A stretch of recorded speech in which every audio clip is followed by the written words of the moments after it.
Hello ನನ್ನ ಆತ್ಮೀಯ ಗೆಳೆಯರೇ, welcome to my YouTube channel. So ಇದು ನನ್ನ ಮೊದಲ ಯೂಟ್ಯೂಬ್ ವಿಡಿಯೋ ಆಗಿರುತ್ತೆ, ಅದರಲ್ಲೂ ಲಾಂಗ್ ಫಾರ್ಮೇಟಲ್ಲಿ. ಇದುವರೆಗೂ ಯಾರು ನನ್ನ ಚಾನಲ್ನ ಸಬ್ಸ್ಕ್ರೈಬ್ ಮಾಡ್ಕೊಂಡಿಲ್ಲ, ದಯವಿಟ್ಟು ಸಬ್ಸ್ಕ್ರೈಬ್ ಮಾಡ್ಕೊಳ್ಳಿ.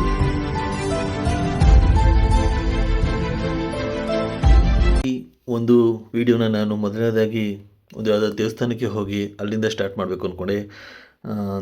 ಗಾಡ್ ಬ್ಲೆಸ್ಸಿಂಗ್ಸ್ ಇರಲಿ, ದೇವರ ಆಶೀರ್ವಾದದಿಂದ ನನ್ನ ಮೊದಲನ ಲಾಂಗ್ ಫಾರ್ಮೇಟ್ ವಿಡಿಯೋನ ಸ್ಟಾರ್ಟ್ ಮಾಡೋಣ ಅಂತ ನಾನು ಆಸೆಪಟ್ಟೆ. ಸೊ ಹಾಗೆ ನಾನು ಇದ್ರ ಮೇಲೆ ಕಾಣಿಸ್ತಾ ಇದೆ ಮಲ್ಲೇಶ್ವರಮ್ಗೆ ಬಂದಿದ್ದೀನಿ. ಸೊ ಮಲ್ಲೇಶ್ವರಮಲ್ಲಿ ಕಾಡು ಮಲ್ಲೇಶ್ವರ ಟೆಂಪಲ್ ಇದೆಯಲ್ಲ, ಆ ಟೆಂಪಲ್ಗೆ ಬಂದಿದ್ದೀನಿ. ಸೊ ಇದು ಟೆಂಪಲ್ಗೆ ನಾನು ಈಗ ಪ್ರವೇಶ ಮಾಡ್ತಾಯಿದ್ದೀನಿ. ಇದು ಎಂಟ್ರೆನ್ಸ್ ಆಗಿರುತ್ತೆ, ಆ ಕಾಡು ಮಲ್ಲೇಶ್ವರ ಟೆಂಪಲ್ನ ದ್ವಾರ ಆಗಿರುತ್ತೆ ದೇವಸ್ಥಾನದ್ದು. ಒಳಗಡೆ ಬಂದಾಗ ಈ ಥರ ನೋಡಿ, ಈ ಥರ ಕಾಣಿಸುತ್ತೆ. ಇಷ್ಟೊಂದು ನೀವೆಲ್ಲ ದೇವಸ್ಥಾನಕ್ಕೆ ಹೋಗಿದ್ದೀರಾ, ನೋಡಿದ್ದೀರಾ ಅಂತ ಗೊತ್ತು. ಸೊ ನಾನು ಕೂಡ ಈ ವಿಡಿಯೋದಲ್ಲಿ ಒಂದು ದೇವಸ್ಥಾನದಿಂದ ಸ್ಟಾರ್ಟ್ ಮಾಡೋಣ ಅಂತ ಆಸೆಯಾಗಿ ಇಲ್ಲಿಂದ ನಾನು ನನ್ನ ಈ ಮೊದಲ ಪ್ರಯತ್ನದಿಂದ ವೀಡಿಯೋನ ಸ್ಟಾರ್ಟ್ ಮಾಡ್ತಾಯಿದ್ದೀನಿ. ಸೊ ಇಂಟ್ರೆಸ್ಟ್ ಈ ಥರ ಇದೆ ನೋಡಿ, ಇಲ್ಲಿ ಗರ್ಭಗುಡಿ ಇರುತ್ತೆ. ಭಾನುವಾರ ಆಗಿರೋದ್ರಿಂದ ನಾನು ಭಾನುವಾರ ಹೋಗಿರೋದ್ರಿಂದ ಸ್ವಲ್ಪ ಪ್ರಮಾಣದಲ್ಲಿ ರಶ್ ಇತ್ತು ದೇವಸ್ಥಾನ. ಅತಿಯಾಗಿ ರಶ್ಶು ಇರಲಿಲ್ಲ, ಕಡಿಮೆನೂ ಇಲ್ಲ, ಸ್ವಲ್ಪ ಪ್ರಮಾಣದಲ್ಲಿ ರಶ್ ಇತ್ತು. ಈಗ ಹಾಗೆ ನಾನು ದೇವರಿಗೆ ದರ್ಶನ ಮಾಡಿ ಹಾಗೆ ಪ್ರದರ್ಶನಕ್ಕೆ ಬಂದೆ. ಸೊ ಪ್ರದರ್ಶನ ಬರ್ತಾ ನಾನು ತೋರಿಸ್ತಾ ಇದ್ದೀನಿ ನೋಡಿ, ಈ ಕಡೆ ಸೈಡು ಇಲ್ಲೂ ಕೂಡ ಎಷ್ಟೊಂದು ವಿಗ್ರಹಗಳಿದೆ, ತುಂಬ ಚೆನ್ನಾಗಿದೆ ವಿಗ್ರಹಗಳು.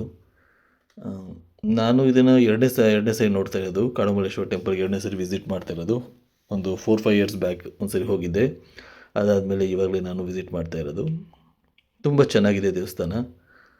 ಸೊ ಇಲ್ಲಿ ಇಷ್ಟೊಂದು ದೇವರುಗಳಿದೆ, ಶಿವನದು, ಗಣೇಶದು, ಸುಬ್ರಹ್ಮಣ್ಯದ್ದು ಮತ್ತು ಪಾರ್ವತಿ ಅಮ್ಮ ಅವ್ರದ್ದು. ಅದು ಬಿಟ್ಟು ನವಗ್ರಹದ್ದು, ಆಂಜನೇಯ ಸ್ವಾಮಿ, ಕಾಲಭೈರವ ಸ್ವಾಮಿ, ಗಣೇಶದು ಎಲ್ಲ ವಿಗ್ರಹಗಳು ಕೂಡ ಇದೆ. ದೇವಸ್ಥಾನ ತುಂಬ ಚೆನ್ನಾಗಿ ವಿಶಾಲವಾಗಿದೆ ಮತ್ತು ಪ್ರಶಾಂತವಾಗಿದೆ. ನನಗೆ ನೋಡಿ ಖುಷಿಯಾಯಿತು ದರ್ಶನ ಮಾಡಿದ್ದು. ನನಗೆ ಶಿವ ಆರಾಧ್ಯ ದೈವ. ನನಗೆ ಶಿವನ ಯಾವುದೇ ದೇವಸ್ಥಾನಕ್ಕೆ ಹೋದರೂ ಕೂಡ ಟೆಂಪಲ್ಗೆ ಹೋಗಿ ನನಗೆ ಒಂದು ಏನೋ ಒಂದು ಖುಷಿ, ಸಂತೋಷ, ನೆಮ್ಮದಿ, ಒಂದು ಏನೋ ಒಂದು ಶಕ್ತಿ ಸಿಕ್ತ ಹಾಗಾಗುತ್ತೆ. ಸೊ ಅದರಿಂದ ನಾನು ಈ ಕಾಡುಮಲ್ಲೇಶ್ವರ ಟೆಂಪಲ್ಗೆ ಬಂದು ನನ್ನ ವೀಡಿಯೋನ ಸ್ಟಾರ್ಟ್ ಮಾಡಿದೆ. ಆಮೇಲೆ ಏನಕ್ಕೆ ಈ ಮಲ್ಲೇಶ್ವರಮಿಗೆ ಬಂದೆ ಅಂದರೆ, ಕಾಡುಮಲ್ಲೇಶ್ವರ ಟೆಂಪಲ್ ಇದೆ, ಇದು ಸುತ್ತಮುತ್ತ ಇನ್ನೂ ಪಕ್ಕದಲ್ಲೇ ಎಷ್ಟೊಂದು 3-4 ಟೆಂಪಲ್ಗಳಿದೆ. ಸೊ ಇಲ್ಲಿ ಬಂದರೆ ಎಲ್ಲ ಟೆಂಪಲ್ಗಳು ವಿಸಿಟ್ ಮಾಡ್ಬೋದು ಅಂತ ನಾನು ಇಲ್ಲಿಗೆ ಬಂದೆ. ನಾನು ದರ್ಶನ ಮಾಡಿ ಈಗ ಆಚೆ ಬಂದೆ ಕಾಡುಮಲ್ಲೇಶ್ವರ ಟೆಂಪಲಿಂದ. ಆಚೆ ಬಂದು ಈಗ ಅಲ್ಲಿ ಮತ್ತೊಂದು ಟೆಂಪಲ್ಗಳಿದೆ, ಸಿದ್ಧಿವಿನಾಯಕ ಸ್ವಾಮಿ ಟೆಂಪಲ್ಲು ಮತ್ತು ಸುಬ್ರಹ್ಮಣ್ಯ ಸ್ವಾಮಿ ಟೆಂಪಲ್ಲು ಕೂಡ ಇದೆ. ಅದಾದಮೇಲೆ ಕನಕದುರ್ಗ ಮಾತೆ ಟೆಂಪಲ್ ಕೂಡ ಇದೆ, ಅದು ಕೂಡ ತುಂಬ ಚೆನ್ನಾಗಿದೆ. ಮತ್ತು ಸುತ್ತಮುತ್ತಲಿನ ಪರಿಸರ ಕೂಡ ತುಂಬ ಚೆನ್ನಾಗಿದೆ. ಒಂಥರ ಕಾಡಿನ ವಾತಾವರಣ ಥರ ಕಾಣಿಸುತ್ತೆ, ಯಾಕಂದರೆ ತುಂಬ ಯಥೇಚ್ಛವಾಗಿ ಮರ ಗಿಡಗಳಿದೆ. ಅದಕ್ಕೆ ಏನೋ ಕಾಡು ಮಲ್ಲೇಶ್ವರ ಅಂತ ಹೆಸರು ಬಂದಿದೆ ಅನ್ಕೋತೀನಿ. ಯಾಕಂದರೆ ಪರಿಸರ ತುಂಬ ಚೆನ್ನಾಗಿದೆ, ಅಂದರೆ ಗಿಡಗಳು, ಮರಗಳು ತುಂಬ ಚೆನ್ನಾಗಿರೋದ್ರಿಂದ ಪ್ರಶಾಂತವಾಗಿರುತ್ತೆ ಮತ್ತು ನೆರಳು ಕೂಡ ಚೆನ್ನಾಗಿದೆ. ದೇವಸ್ಥಾನ ಮುಗಿಸಿ ಕೈ ಮುಗಿದು ಕೆಳಗಡೆ ಬಂದಾಗ ಇಲ್ಲಿ ನಾಗರಕಲ್ಲುಗಳ ಪ್ರತಿಷ್ಠಾಪನೆಗಳಾಗಿದೆ. ತುಂಬ ಹಲವಾರು ನಾಗರಕಲ್ಲು ಪ್ರತಿಷ್ಠಾಪನೆಗಳಾಗಿದೆ, ನೋಡೋದಕ್ಕೆ ತುಂಬ ಚೆನ್ನಾಗಿದೆ. ಒಂದಲ್ಲ ಎರಡಲ್ಲ 10 ನಾಗರಕಲ್ಲು ಪ್ರತಿಷ್ಠಾಪನೆ ಆಗಿದೆ. ಅದಾದಮೇಲೆ ಒಂದು ದೊಡ್ಡದಾಗಿ ವಾಸುಕಿ ನಾಗ ಕೂಡ ಇದೆ. ಇದು ಕೂಡ ತುಂಬ ಚೆನ್ನಾಗಿದೆ, ವಾಸುಕಿ ನಾಗ ತುಂಬ ದೊಡ್ಡದಾಗಿದೆ, ಚೆನ್ನಾಗಿದೆ. ಸೊ ಅದಾದಮೇಲೆ ನಾವು ನೆಕ್ಸ್ಟು ದಕ್ಷಿಣಾಮೂರ್ತಿ ನಂದಿ ಟೆಂಪಲ್ಗೆ ಬಂದ್ವಿ. ಸೊ ಅಲ್ಲಿ ಇದು ನಿಮಗೆ ಗೊತ್ತಿದೆ ವಿಶಿಷ್ಟತೆ ಏನಿದೆ ಅಂತ. ಇಲ್ಲಿ ಬಸವನ ಬಾಯಿಂದ ಲಿಂಗುಗೆ ನೀರು ಬೀಳುತ್ತೆ, ತುಂಬ ಅದ್ಭುತವಾದ ಒಂದು ಜಾಗ. ಕೆಳಗಡೆ ಕೊಳ ಕೂಡ ಇದೆ, ದೇವಸ್ಥಾನದ ಹತ್ರನೇ ಅಲ್ಲಿ ಮುಂದೆ ಕೊಳ ಕೂಡ ಇದೆ, ತುಂಬ ಚೆನ್ನಾಗಿದೆ ಇದು. ಇದು ಕೂಡ ಖುಷಿಯಾಯಿತು. ಕಾಡುಮಲ್ಲೇಶ್ವರ ಟೆಂಪಲ್ನ ನಾವು ನೋಡಿ ಅಲ್ಲಿ ದೇವ್ರ ದರ್ಶನ ತಗೊಂಡು ನಾವು ಇಲ್ಲಿಗೆ ಬಂದ್ವಿ, ದಕ್ಷಿಣಾಮೂರ್ತಿ ನಂದಿ ಟೆಂಪಲ್ಗೆ. ಇಲ್ಲೆಲ್ಲ ನಾವು ದರ್ಶನ ಮಾಡಿಕೊಂಡು ನೆಕ್ಸ್ಟು ಅಲ್ಲೇ ಎದುರುಗಡೆ ಕೂಡ ಇದೆ ಗಂಗಮ್ಮ ತಾಯಿ ಟೆಂಪಲ್ ಇದೆ. ಸೊ ಅಲ್ಲಿ ಕಾಣಿಸ್ತಿದೆ ಅನ್ಕೋತೀನಿ. ಸೊ ಗಂಗಮ್ಮ ತಾಯಿ ಟೆಂಪಲ್ ಇದೆ. ಈ ಗಂಗಮ್ಮ ತಾಯಿ ಟೆಂಪಲ್ ಬಂದ್ವಿ. ಈ ಟೆಂಪಲ್ ಅಂತೂ ಕೂಡ ಅದ್ಭುತವಾಗಿದೆ, ನೋಡೋದಕ್ಕೆ 2 ಕಣ್ಣು ಸಾಲದು ಆ ಥರ ಕೂಡ ಇದೆ ಈ ಟೆಂಪಲ್ಲು. ನಮ್ಮ ಈಗ ಒಳಗಡೆ ಬರ್ತಾಯಿದ್ದೀನಿ, ಟೆಂಪಲ್ ಒಳಗಡೆ ಬರ್ತಾಯಿದ್ದೀವಿ ನಾವು. ಈ ಟೆಂಪಲ್ ಒಳಗಡೆ ಎಂಟ್ರೆನ್ಸ್ ಇದು. ಒಳಗಡೆ ಬಂದು ನೋಡಿದ್ವಿ, ಇಲ್ಲೂ ಕೂಡ ಸ್ವಲ್ಪ ಮಟ್ಟಿಗೆ ಜನ ಇದ್ದರು. ಇಲ್ಲೇ ದರ್ಶನ ಮಾಡ್ಕೊಂಡು ಇಲ್ಲಿ ಒಂದು ಗಾಜಿನಲ್ಲಿ ದೇವ್ರದ್ದು ವಿಗ್ರಹ ಇದೆ. ಅದನ್ನು ನೋಡಿ ಮತ್ತೆ ಕಣ್ ತುಂಬಿ ಬಂತು. ಅಲ್ಲಿ ನಿಜವಾಗ್ಲೂ ದೇವರು ಕುಂತಿರೋ ಹಾಗೆ ಗಂಗಮ್ಮ ತಾಯಿದು ವಿಗ್ರಹ ಇದೆ. ತುಂಬ ಅದ್ಭುತವಾಗಿದೆ ಅದಂತೂ ಕೂಡ. ಅಲ್ಲೂ ಕೂಡ ಎಷ್ಟೊಂದು ವಿಗ್ರಹಗಳಿದೆ, ತುಂಬ ಚೆನ್ನಾಗಿದೆ ವಿಗ್ರಹಗಳು ಮತ್ತು ಎಷ್ಟೊಂದು ದೇವರುಗಳಿದೆ. ನೋಡೋದಕ್ಕೆ ತುಂಬ ಚೆನ್ನಾಗಿದೆ ಗಂಗಮ್ಮ ತಾಯಿ ಟೆಂಪಲ್ಲು. ಅದು ಕೂಡ ಪ್ರಶಾಂತವಾಗಿದೆ.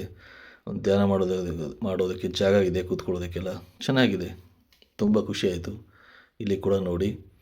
ಸೊ ಒಂದೊಂದು ವಿಗ್ರಹಗಳು ತುಂಬ ಮನಮೋಹಕವಾಗಿದೆ ನೋಡೋದಕ್ಕೆ. ಇದು ಕೂಡ ಜಾಗ ನೋಡಿ ಖುಷಿಯಾಯಿತು. ಸೊ ಅದಾದಮೇಲೆ ನಾವು ಗಂಗಮ್ಮ ತಾಯಿ ಟೆಂಪಲ್ ಕೈ ಮುಗಿದುಕೊಂಡು ನೆಕ್ಸ್ಟು ಅಲ್ಲೇ ಪಕ್ಕದಲ್ಲಿರೋ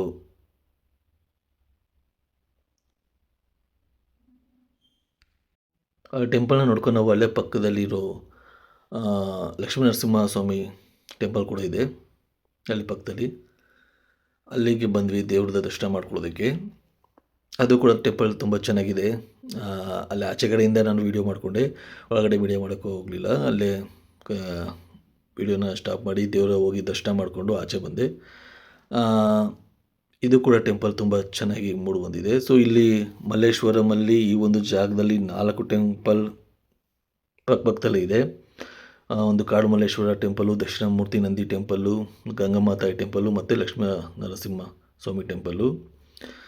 ಒಂದಕ್ಕಿಂತ ಎಲ್ಲ ಕೂಡ ಚೆನ್ನಾಗಿ ತುಂಬ ಚೆನ್ನಾಗಿದೆ. ಒಂದು ಪ್ರಶಾಂತವಾಗಿದೆ. ಒಂದು ತುಂಬ ಚೆನ್ನಾಗಿರೋ ವೈಬ್ ಸಿಗುತ್ತೆ ಇಲ್ಲಿ. ಒಂದೇ ಜಾಗದಲ್ಲಿ ಎಲ್ಲ ದೇವರುಗಳು ಇರೋದ್ರಿಂದ ತುಂಬ ಖುಷಿಯಾಯಿತು ನೋಡಿ. ಇದು ನನಗೆ ಮತ್ತೊಂದು ಬಾರಿ.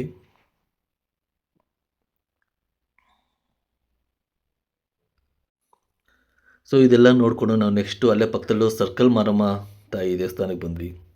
ಇದು ಕೂಡ ದೇವಸ್ಥಾನ ತುಂಬ ಚೆನ್ನಾಗಿದೆ.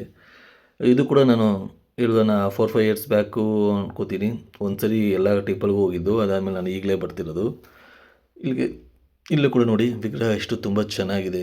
ಇಲ್ಲೂ ಕೂಡ ಒಳಗಡೆ ಬಂದಷ್ಟೇ ಇದೆ ವಿಗ್ರಹಗಳ ದೇವ್ರದ್ದು ಇದೆ. ತುಂಬ ಚೆನ್ನಾಗಿದೆ ವಿಗ್ರಹಗಳು ಎಲ್ಲ. ಅಮ್ಮ ಮಾರಮ್ಮ ತಾಯಿಯವ್ರದ್ದು ವಿಗ್ರಹ. ಇದು ಕೂಡ ವಿಶಾಲವಾಗಿದೆ ದೇವಸ್ಥಾನ, ತುಂಬ ಚೆನ್ನಾಗಿದೆ. ಈ ದೇವಸ್ಥಾನ ನೋಡ್ಕೊಂಡು ನೆಕ್ಸ್ಟು ನಾವು ಕೊನೆಯದಾಗಿ CTR ಬಂದ್ವಿ. ಸೊ ಮಲ್ಲೇಶ್ವರಮಲ್ಲಿ CTR ಎಷ್ಟು ಫೇಮಸ್ ಅಂತ ನಿಮಗೆ ಗೊತ್ತು. ತುಂಬ ರಶ್ ಇತ್ತು ಅವತ್ತು ಕೂಡ. ಒಂದು 10-15 ನಿಮಿಷ ನಾವು ವೆಯ್ಟ್ ಮಾಡಿದ್ವಿ. ಸೊ ವೆಯ್ಟ್ ಮಾಡಿದ್ಮೇಲೆ ನಮಗೆ ಜಾಗ ಸಿಕ್ತು ನೋಡಿ. ಇಲ್ಲಿ ಮಸಾಲೆ ದೋಸೆ ಕಾಣ್ತಾ ಇದೆ. ಮಸಾಲೆ ದೋಸೆ ಆರ್ಡರ್ ಮಾಡಿದ್ದು ಕೊನೆಗೂ ಬಂತು. ಬೆಣ್ಣೆ ಮಸಾಲೆ ದೋಸೆ ತುಂಬ ರುಚಿಯಾಗಿತ್ತು. CTRಗೆ ಹೋಗಿ ಬೆಣ್ಣೆ ಮಸಾಲೆ ದೋಸೆ ತಿಂದು ನಾನು ಈ ನನ್ನ ಮೊದಲಿನ ಲಾಗ್ನ ಎಂಡ್ ಮಾಡ್ತಾ ಇದ್ದೀನಿ. ವಿಡಿಯೋ ನೋಡಿದ್ದಕ್ಕೆ ಎಲ್ಲರಿಗೂ ಧನ್ಯವಾದಗಳು. Thank you for watching. Don't forget to like, comment and subscribe. Keep supporting. ಮತ್ತೆ ಸಿಗೋಣ ಫ್ರೆಂಡ್ಸ್. ಬಾಯ್.